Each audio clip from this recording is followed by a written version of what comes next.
이어서 AI가 찾은 이란 전쟁의 Q&A입니다. 질문. 이란은 중국 선박은 호르무즈 해협을 통과시켜주고 있나? 답변. 현재 이란 원유의 대부분을 구매하는 국가는 중국입니다. 중국이 이란 원유를 구매하지 않으면 이란 경제는 무너집니다. 때문에 중국 선박은 피할 가능성이 높습니다. 과거에도 이란은 미국 관련 선박, 이스라엘 관련 선박이 주요 표적이었습니다. 하지만 해협이 실제 전쟁 상태가 되면 국적과 상관없이 모두 위험해질 수 있습니다. 더구나 유조선은 국적, 선주 보험 구조가 복잡해서 중국 선박인지 명확하지 않은 경우가 많습니다. 질문. 이란이 실제로 군사적으로 호르무즈 해협을 완전히 봉쇄할 수 있나? 답변. 이란은 여러 비대칭 전력을 가지고 있습니다. 주요 수단으로 해상 기로에 대함 미사일, 드론 고속 공격정, 잠수정 같은 것입니다. 특히 이란의 핵심 조직인 Islamic Revolutionary Guard Corps Navy는 소형 고속정 군집 공격 전술을 훈련해 왔습니다.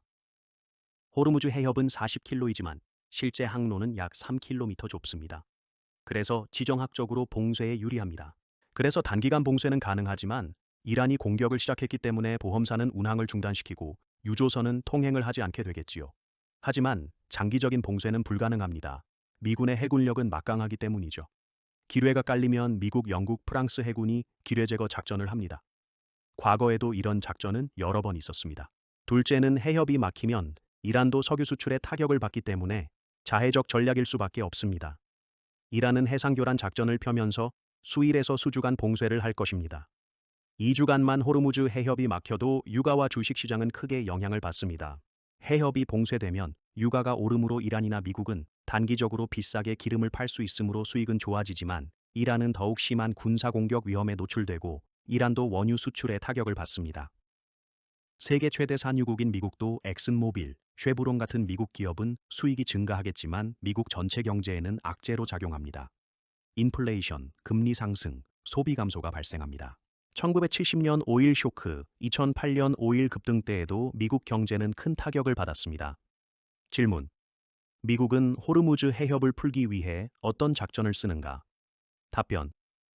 미 오함대는 바레인에 전개되어 있고 작전 구역에 호르무즈 해협이 포함되며 최근에도 해협 일대에서 유무인 전력을 결합해 이란 해군 혁명수비대 해군 선박과 소형정을 추적하는 활동을 공개했습니다. 첫 단계는 미국은 정찰기, 드론, 위성, 해상 초계 자산, 구축함, 무인 수상정과 무인 잠수정을 동원해 어디에 기뢰가 깔렸는지, 어떤 해안 대함 미사일과 드론 기지가 위협인지, 어느 구간이 통항 가능한지를 먼저 파악할 가능성이 큽니다. 미 오함대는 이미 중동에서 유무인 복합 운용을 확대해 왔고 그 목적 중 하나가 호르무즈 주변에서 이란 측 움직임을 지속 감시하는 것이었습니다.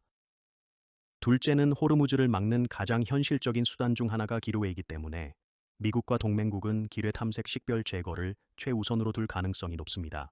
미 중부사령부와 미 해군은 과거부터 다국적 기뢰 대항 훈련을 반복해왔고 이런 훈련의 목적 자체가 해상 기로의 공격 이후 항로를 다시 열어 항행의 자유를 회복하는 데 있다.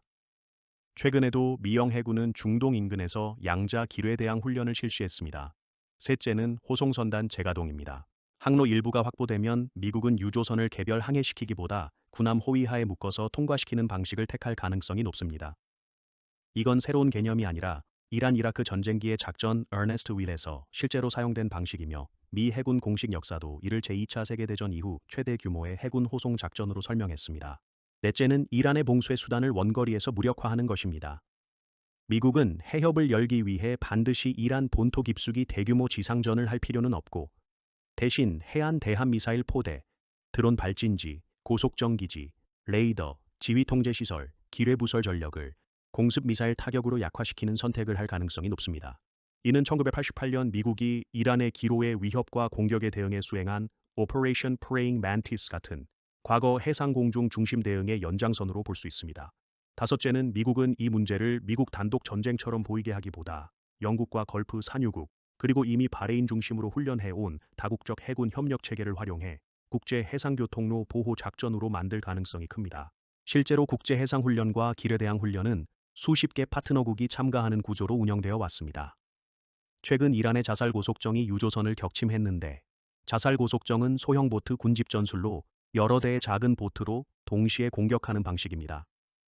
이를 막기 위해서는 해상 레이더, 정찰 드론, 해상 초계기, 적외선 센서를 이용하여 조기에 발견한 후 격침시킵니다. 둘째는 군함에 탑재된 헬리콥터가 고속정을 격침시킵니다. 헬기는 기관총으로, 로켓 대함 미사일로 용기하게 격침시킬 수 있습니다. 세 번째는 군함에는 분당 수천 발 발사되는 자동 기관총이 있습니다. 다만 현실적으로 미국이 하루 만에 완전 정상화시키기는 어렵습니다. 그래서 설령 군사적으로 항로를 다시 여는 작전이 시작돼도 보험료 급등선사, 회피 상선 운항 지연 때문에 군사적 개방과 상업적 정상화 사이에는 시간차가 생길 가능성이 큽니다. 질문. 이란이 중동에 있는 미국 기업에 드론 공격을 하는데 미국의 대응은? 답변. 미국은 중동 기지와 중요 시설에 다층 방공 시스템을 배치해 놓고 있습니다. 이들 기지에서는 드론, 순항 미사일, 로켓을 요격할 수 있습니다. 미국 시설이 실제 피해를 입으면 보통 정밀 보복 공격이 이루어집니다. 이란의 드론 발사기지, 무기 창고, 지휘 시설을 포격하여 대응합니다. 과거에도 이런 대응이 있었습니다. 질문. UAE는 LIG 넥스원과와 청웅 계약 규모는? 답변. 유나이티드 아랍에미레이트는 2022년 한국과 약 4조 원, 약 35억 달러 규모의 계약을 체결했습니다. 천궁 두라의 약 10개 포대 도입 계약인데 한국 방산 수출 역사상 당시 최대 규모 계약이었습니다. 포대 1개는 보통 발사대, 다기능 레이더, 교전 통제소, 요격 미사일 등으로 구성된 완전한 방공 시스템 세트입니다. 2026년 2개 포대가 UAE에 납품되어 실전 배치되어 있습니다. 1개 포대를 제작하는 데 걸리는 시간은 최대 2년 정도 소요됩니다. 실제 계약에서 납품까지 3년에 걸쳐 2개 포대를 납품하였습니다. 전시체제로 생산 라인을 풀로 가동한다면 1개 포대 제작 기간은 6개월까지 단축할 수는 있습니다. UAE 이외에도 2024년 사우디와 10개 포대를 계약했고 이라크와는 8개 포대를 계약했습니다. 최근 협상 중인 나라는 카타르와 모로코입니다. 중동 국가들이 한국산 천궁을 도입하는 이유는 천궁은 미국의 패트리어트 요격 미사일에 비해 가격이 절반 정도로 낮지만 90% 이상 요격률을 실전에서 검증했기 때문입니다. 또한 납품 속도가 미국에 비해 절반 정도로 빠릅니다. 미국은 의회 승인을 받아야 하므로 길게는 10년까지 소요됩니다. 패트리어트 미사일과 청웅의 성능을 비교하면 천궁은 요격거리가 패트리어트보다 약간 떨어지는 것 외에는 성능에는 큰 차이는 없습니다. 또한 실전 경험은 패트리어트가 천궁보다 아주 많다는 점입니다. 질문. 중동 국가 중에서 한국 항공우주의 비행기를 구입한 국가는? 답변. UAE는 KAI의 FA-50을 22대 도입한 국가입니다. 그리고 이라크는 24대를 도입했고 사우디는 협상 중에 있습니다. 중동에서 한국 전투기 도입이 느린 이유는 전통적으로 중동은 미국 전투기를 많이 사용합니다. 미국은 중동 안보에 정치적 군사동맹을 맺고 있기 때문입니다. 그래서 전투기 구매는 미국이 중심입니다. 한국 전투기는 경전투기이지만 중동은 대형 전투기, 스텔스 전투기 수요가 많습니다. 하지만 한국 전투기 FA-50은 가격이 F-16의 절반이므로 중동에서 수요가 늘 수 있습니다. 질문. 이란은 최고 지도자 회의에서 하메네이 차남을 선출했지만 왜 공식적으로 발표하지 않는가? 답변. 후계자를 공개하면 암살, 정치 공격 위험이 커지기 때문입니다. 최고 지도자는 보통 고위 성직자여야 하는데 모즈타바 하메네이는 아직 종교적 권위가 충분하지 않다는 비판이 있어서 공개 후계자로 발표하기 어려운 측면도 있습니다. 미국은 모스타바를 최고 지도자로 인정하지 않고 있습니다. 그 이유는 이미 미국의 제재 대상에 있기 때문입니다. 그는 혁명 수비대와 긴밀한 관계에 있으며 정치 탄압에도 관여했다고 보기 때문입니다. 모즈타바는 이란 내부에서 강경 보수파로 알려져 있습니다. 특히 핵 프로그램 확대, 서방과 대결 노선에 가까운 것으로 평가되고 있습니다. 질문. 미국은 4주 내에 이란의 군사력을 무력화시킬 수 있는가? 답변. 무력화의 범위를 어디까지로 보느냐에 따라 달라질 수 있습니다. 4주 안에 미국이 이란의 정규군 전력 상당 부분을 심각하게 약화시키는 것은 가능합니다. 하지만 이란의 전체 군사 능력과 정권의 전쟁 지속 능력을 4주 안에 완전히 없애는 것은 어렵습니다. 왜냐하면 미국은 공군 해군 정밀 타격 능력에서 압도적 우위가 있고 CENTCOM는 이미 중동에서 대규모 기지 우방국 접근권 해상 및 미사일 방어망을 운용하고 있습니다. 반면 이란은 노후한 재래식 공군보다 탄도미사일, 드론, 분산된 발사대, 지하시설, 혁명수비대, 대리세력에 더 의존합니다. 이런 전력은 한 번에 다 파괴하기가 훨씬 어렵습니다. 조금 나눠서 보면 미국이 4주 안에 비교적 해낼 가능성이 큰 것은 다음과 같은 것들입니다. 이란의 방공망 상당 부분을 파괴하고 해군 특히 호르무즈 일대의 위협 전력 약화시킵니다. 주요 공군 기지와 활주로 타격, 지휘 통제 레이더 고정 미사일 시설 타격 같은 영역입니다. 최근 CSIS와 IISS 분석도 미 이스라엘의 최근 작전이 이란의 안보 장치와 전략 표적을 빠르게 훼손할 수 있음을 시사합니다. 반대로 미국이 4주 안에 해내기 어려운 것도 분명합니다.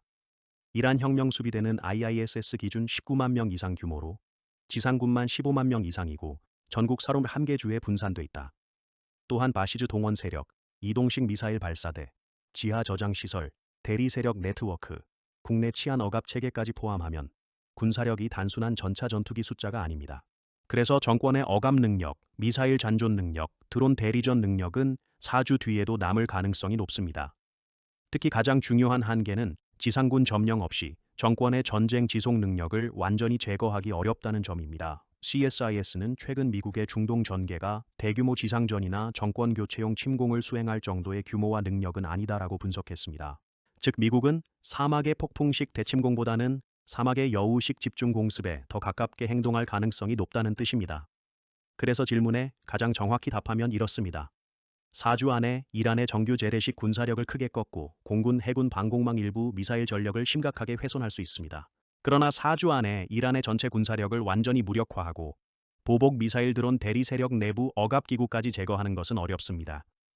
즉 4주 안에 이란을 군사적으로 크게 마비시키는 것은 가능하지만 이란을 전쟁 불능 국가로 완전히 만드는 것은 어려운 것이 현실입니다. 질문. 4주 안에 이란의 전체 군사력을 완전히 무력화했을 때 미국이 얻는 것은? 답변. 이란은 중동에서 미국에 가장 강력하게 맞서는 군사 국가 중 하나다. 이란 군사력이 약화되면 미국 군사기지 안전이 증가하고 중동 해상 교통로가 안정됩니다. 미국 군사 영향력이 확대되며 특히 호르무즈 해협의 안전이 확보됩니다. 둘째는 이스라엘 안보 환경이 크게 개선되며 이란의 군사력이 약해지면 중동은 사우디와 UAE가 주도권을 행사하게 됩니다. 또한 이란 핵 프로그램이 파괴되면 핵무기 개발이 지연되는 효과가 있습니다. 이란의 유조선 공격도 불가능하게 되어 장기적으로 원유 공급이 안정화됩니다. 하지만 동시에 발생하는 문제는 이란은 보복 공격을 시작하여 중동 전쟁은 다시 확대될 수 있습니다. 중동과 이슬람 세계에서 테러 위험은 올라갑니다. 질문. 미국 공수부대가 루이지애나 훈련지에서 출동 준비 상태에 있는 이유는? 답변. 미국은 이미 이란과 긴장이 크게 높아진 상황에서 지상군 투입 가능성을 완전히 배제하지 않고 있습니다.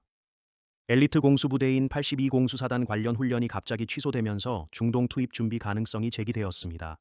이 부대는 미국에서 가장 빠르게 해외에 투입되는 신속 대응 부대로 위기 상황에서 몇 시간에서 수일 내 전개가 가능합니다. 미국이 공수부대를 준비시키는 주요 시나리오는 이란 미사일 드론 기지 점령, 석유 수출 항구 확보, 미군 주요 기지 방어, 인질 구출을 들 수 있습니다. 전문가들은 특히 이란 석유 수출의 핵심 거점인 K-Hark 아일랜드 같은 전략 시설 확보 작전 가능성도 거론하고 있습니다. 질문. 한국 오산 미군 기지에서 중동으로 무기 이송을 할 수 있는가? 답변. 미군은 전쟁 시 탄약 방공 장비 드론 대응 장비 등을 중동 기지로 이동시키는 경우가 있습니다. 한국 기지는 미군의 주요 공군 물류 허브 중 하나입니다. 대형 수송기가 필요한데 오상이지는 작전 거점이 됩니다. 미국이 패트리어트 미사일을 중동으로 가져가더라도 한국은 다층 미사일 방어 체계를 구축하고 있습니다. 또한 독자적인 방공 체계를 갖추고 있습니다. 한국 방어는 단순히 패트리어트 몇 포대에 의존하지 않습니다. 그래서 장비 이동이 즉각적인 방어 공백으로 이어지지는 않습니다. 한국이 위기 시에는 미국은 항공모함, 전략 폭격기, 투가 방공 시스템을 수일 내로 증원할 수 있습니다. 더구나 지금 같은 이란의 핵무기 제거 상황에서 북한이 도발할 가능성은 거의 희박하다고 볼 수 있습니다. 질문. 최근 골드만삭스는 이란 전쟁, 유가급 등에도 불구하고 한국 증시 코스피 전망치를 6700포인트까지 상향 전망하는 이유는? 답변. 한국 증시는 반도체 비중이 매우 높습니다. 삼성 엘렉트로닉스, SK 하이닉스는 AI 서버와 데이터 센터 확대로 HBM 메모리 AI용 D램 수요가 급증하고 있습니다. 그래서 한국 기업의 이익 성장률 전망치를 상향했습니다. 이란 전쟁 긴장으로 코스피가 급락했지만 골드만삭스는 이것을 구조적 하락이 아니라 단기 조정으로 판단했습니다. 과거 데이터 분석에서도 지정학 충격 이후 주식시장 회복 기간은 평균 몇 주에서 몇 달이라는 연구가 있습니다. 한국 주식은 오랫동안 지배구조 문제, 재벌 구조, 낮은 배당 때문에 코리아 디스카운트가 있었습니다. 한국 주식의 주가 수익 비율은 미국이나 글로벌 시장보다 여전히 낮은 편입니다. 최근 정부 정책은 기업 지배구조 개선, 주주 환원 확대, 밸류업 프로그램 때문에 외국 투자자들이 다시 관심을 갖고 있습니다. 골드만삭스는 한국에서 반도체 외에도 성장 산업이 많다고 보고 있습니다. AI, 로봇, 방산, 조선, 전력 인프라를 들 수 있습니다. 이런 산업이 동시에 성장하기 때문에 지수 상승 폭이 커질 수 있다고 전망한 것입니다. 2025년 한국 증시 상승률은 70% 이상으로 이런 강한 모멘텀은 앞으로도 긍정적으로 전망하고 있습니다. 골드만삭스는 유가는 단기 변수일 뿐이고 결국 기업이익이 주가를 움직이는 변수로 보기 때문입니다.